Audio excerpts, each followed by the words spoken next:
حضرت عمر جن کے اسلام لانے پر آسمان کے فرشتوں نے خوشیاں منائیں، جب آپ نے کلمہ پڑھا اور صحابہ نے تکبیر پڑھی تو جبریل آ گئے کہ یا رسول اللہ آپ کو عمر کے اسلام کی خوشی ہو رہی؟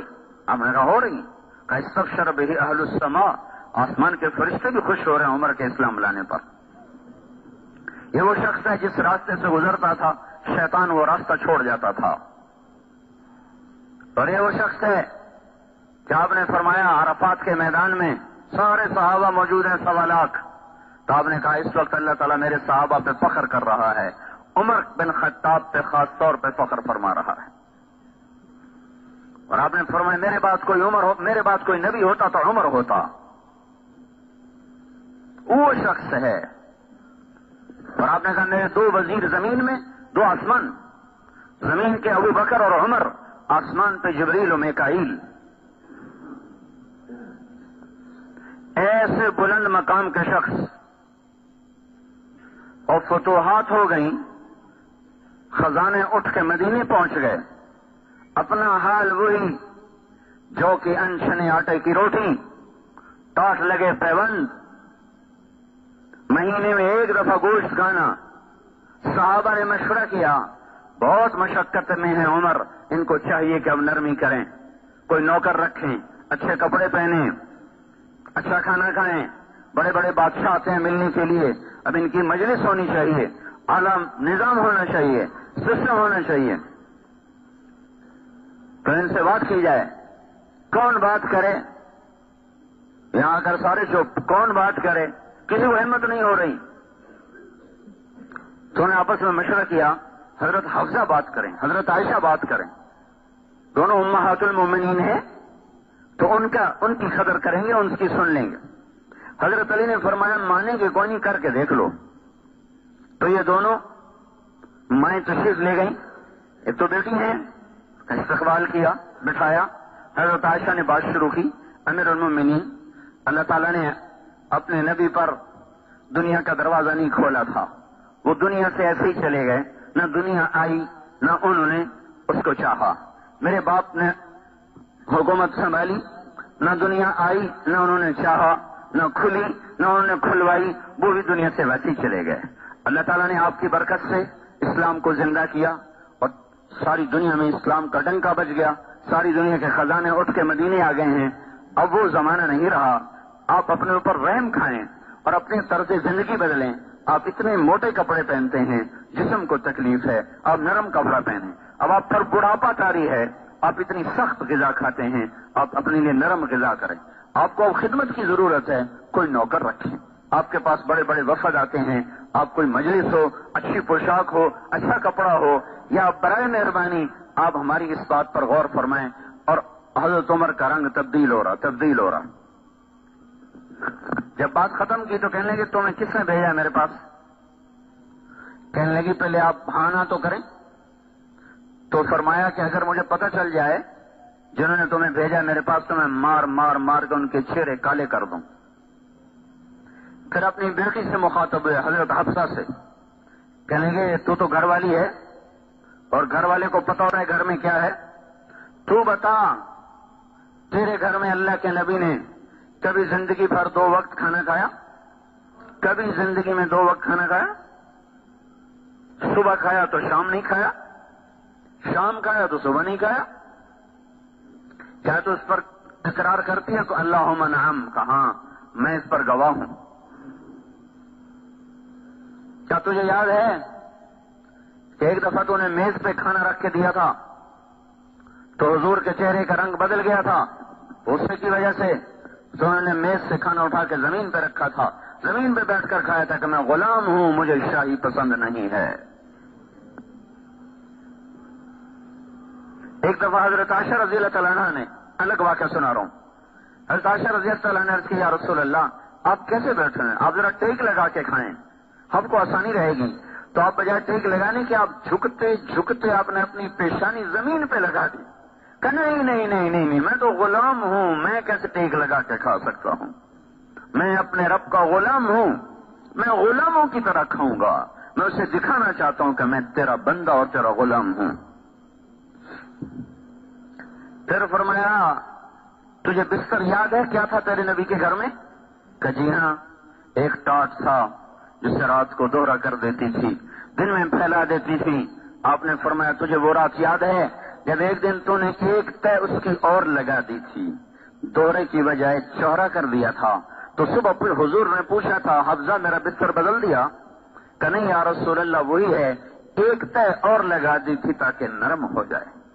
تو آپ نے کہا تھا میرا بستر ویسا ہی کر دے جیسا یہ تھا، میں یہ نرمی پسند نہیں کرتا، میں اپنے رب سے باتیں کرتا ہوں، اس ٹاٹ کی نرمی نے مجھے اٹھنے سے روکے رکھا۔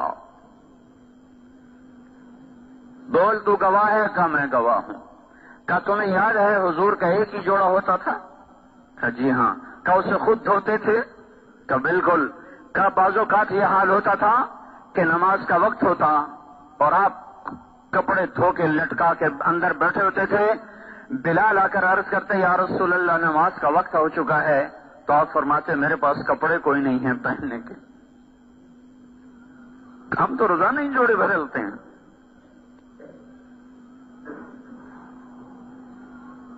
اور نماز میں تاخیر ہو جاتی تھی کہ آپ کے پاس دوسرا جوڑا نہیں ہوتا تھا کہ جا کے نماز پڑھا دیں۔ نماز میں تاخیر ہو جاتی تھی، کپڑے سوکھتے تھے، آپ پہنتے تھے، پھر آ کے نماز پڑھاتے تھے۔ کہ تو گواہ ہے؟ کہاں میں گواہ ہوں۔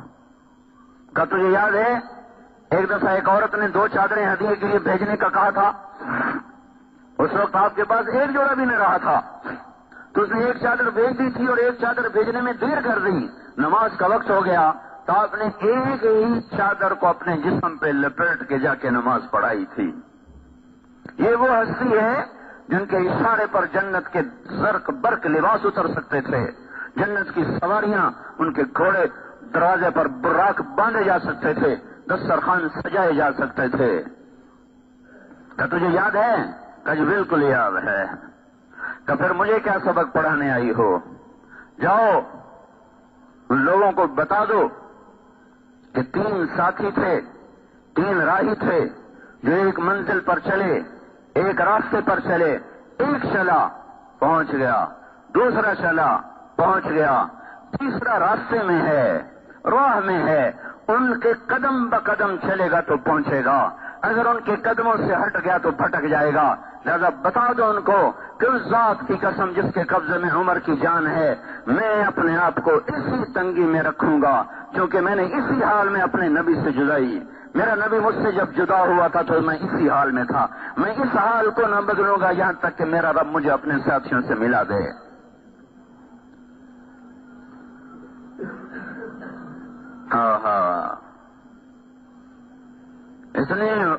اتنی بشارتیں لے کر اتنی مشقتیں، ہم نماز چھوڑ کر بھی اتنا نہیں ڈرتے جتنا وہ جنتی ہو کر ڈر رہے تھے۔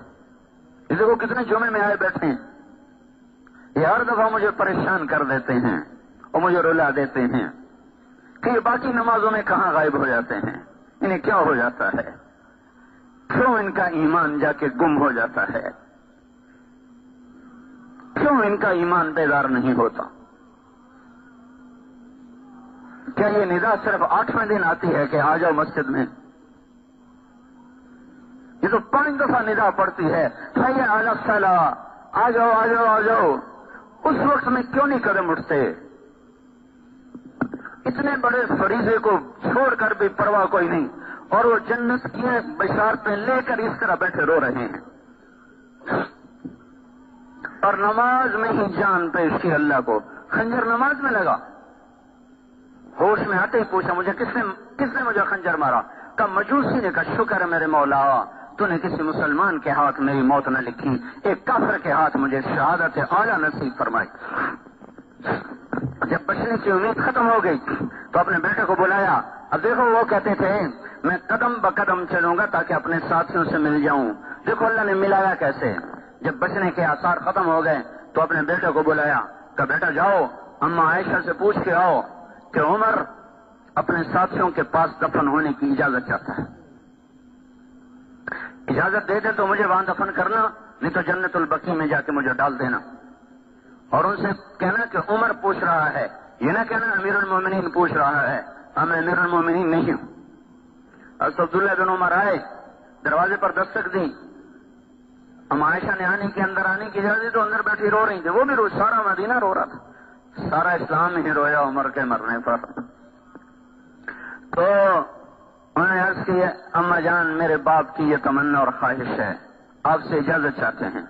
تو حضرت عائشہ رضی اللہ تعالیٰ عنہا رو پڑی. مزید فرمایا کہ یہ جگہ تو میں نے اپنے لیے رکھی ہوئی تھی کہ میرا باپ بھی یہیں دفن ہے, میرا خامد بھی یہیں دفن ہے, میں بھی یہیں دفن ہو جاؤں گی, لیکن اگر عمر یہ جگہ چاہتے ہیں تو عمر مجھ سے زیادہ اس جگہ کا حقدار ہے, میری طرف سے اجازت. وہ کہہ رہے تھے میں انہی قدموں پہ چلوں گا جس پر وہ دو چلے تھے تاکہ میں ان کے ساتھ مل جاؤں. اب ملنے کے اسباب پیدا ہو رہے ہیں. انہوں نے آ کر بشارت دی, ابا جان ابشر, بشارت ہو, کام بن گیا. کہ نہیں, شاید میرے شرم میں اجازت دے دی ہو, جب میں مر جاؤں جنازہ پڑھ چکو جا کے پھر رکھ لینا, ایک دفعہ پھر اجازت مانگنا, اجازت ملے تو لے جانا, نہیں تو واپس لے آنا, بقی میں ڈال دینا. اتنی بڑی کامیابیوں کے ساتھ یہ شخص جان کی بازی ہار رہا ہے, لیکن ان کے آخری الفاظ سنو. جب محسوس ہوئے سکرات تو فرمایا, بیٹا عبداللہ کی گود میں سر تھا, کہ بیٹا مجھے زمین پہ ڈال دے, میرا سر زمین پہ ڈال دے. تو حضرت عبداللہ بن عمر نے سر زمین پہ ڈال دیا تو اپنے گال مٹی میں رکھ دی, ایسے مٹی میں, اور یوں یوں ملنے لگے ایسے ایسے ایسے ایسے ایسے, اور کہنے لگے ویل لک یا عمر ان لم یغفر لک ربک, اے عمر تو برباد ہو گیا اگر تیرے رب نے تجھے معاف نہ کیا.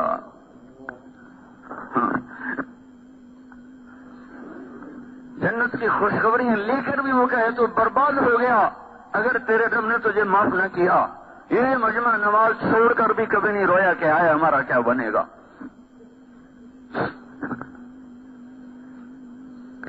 سارا دن ظلم ہی ظلم ہے. ظالم اسی کو نہیں کہتے جو کسی کو مارے اور قتل کرے. جس کی نظر نے غلط دیکھا یہ بھی ظالم ہے, جس کے کانوں نے غلط سنا یہ بھی ظالم ہے, جس کی زبان غلط بول گئی یہ بھی ظالم ہے. یہ ایسے اونچے انسان, اے اللہ اگر تو نے عمر کو معاف نہ کیا تو عمر ہلاک ہو جائے گا, یہ کہتے کہتے کہتے ویل لک یا عمر ان لم یغفر لک ربک, اور کہیں تھا ویل لک ولامک یا عمر ان لم یغفر لک ربک, عمر تو بھی برباد, تیری ماں بھی برباد اگر تیرے رب نے تجھے معاف نہ کیا. یہ کہتے کہتے کہتے کہتے دنیا سے رخصت ہو گئے. یہ وہ لوگ ہیں, یہ وہ ہستیاں ہیں جن پر اسلام بھی فخر کرتا تھا, جن پر فرشتے فخر کرتے تھے, جن پر اللہ فخر کرتا تھا. وہ ساری بشارتیں لے کر اس حال میں ہیں اور ہم سارے حکم توڑ کر ایسے غافل. بھائیو کہیں تو انصاف پہ آؤ, اپنے نفس سے پوچھو تو صحیح کہ کیا کر رہے ہو,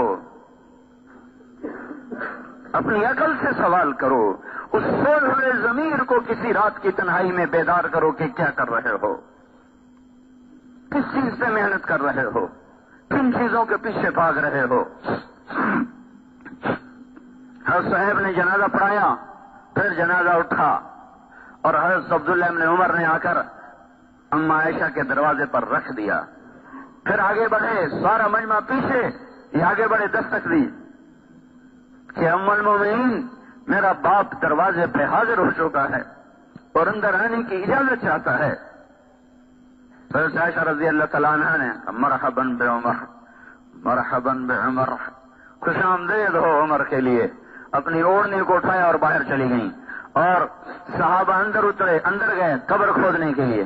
حضرت عبداللہ بن عباس فرماتے ہیں کسی نے میرے کندھے پہ ہاتھ رکھا, میں نے پیچھے مڑ کے دیکھا تو حضرت علی کھڑے ہوئے تھے اور ان کی آنکھوں سے آنسو بہ رہے تھے اور کہہ رہے تھے صدق اللہ و رسولہ, سچا ہے اللہ بھی اور اس کا رسول بھی. مجھے پتا تھا عمر اسی جگہ آئے گا, دھرتی میں اور کوئی جگہ ہے ہی نہیں جو اس کو سنبھال سکے سوائے اس ٹکڑے کے. اس لیے کہ میں نے ایک دفعہ نہیں, میں نے 20 دفعہ حضور سے سنا کہ میں ابو بکر اور عمر, میں ابو بکر اور عمر, میں میرے ساتھی ابو بکر اور عمر. اس جملے کو میں نے اتنا سنا کہ مجھے یقین تھا کہ اس کائنات میں کوئی ٹکڑا ایسا نہیں جو عمر کو سنبھال سکے سوائے نبی کے پڑوس کے. بھائیو جو زندگیاں بنا گئے وہ روتے چلے گئے، ہم گناہوں میں بوڑھے ہو گئے اور پھر بھی آنسو نہ بہے۔ اس لیے بھائیو اللہ کے واسطے توبہ کرو، اللہ کو راضی کرو۔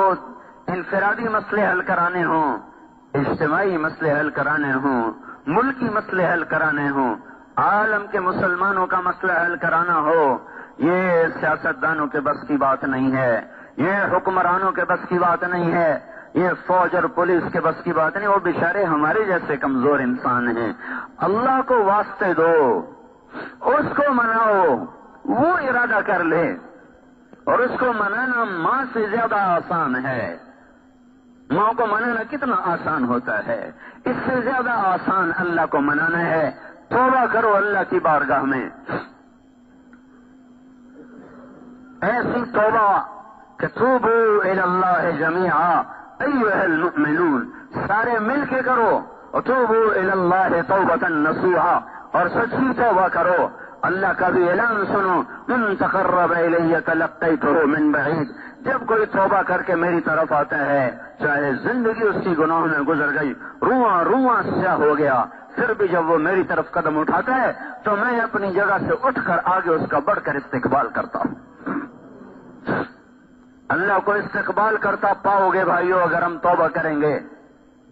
اس سے تانا نہیں سنو گے، اس سے گلہ نہیں سنو گے، دیر سے کیوں آئے، بڑھاپے میں کیوں آئے، جو جب آئے گا، جس وقت آئے گا، اللہ تعالیٰ فرماتے ہیں میری رحمت کا در کھلا ہوا پائے گا۔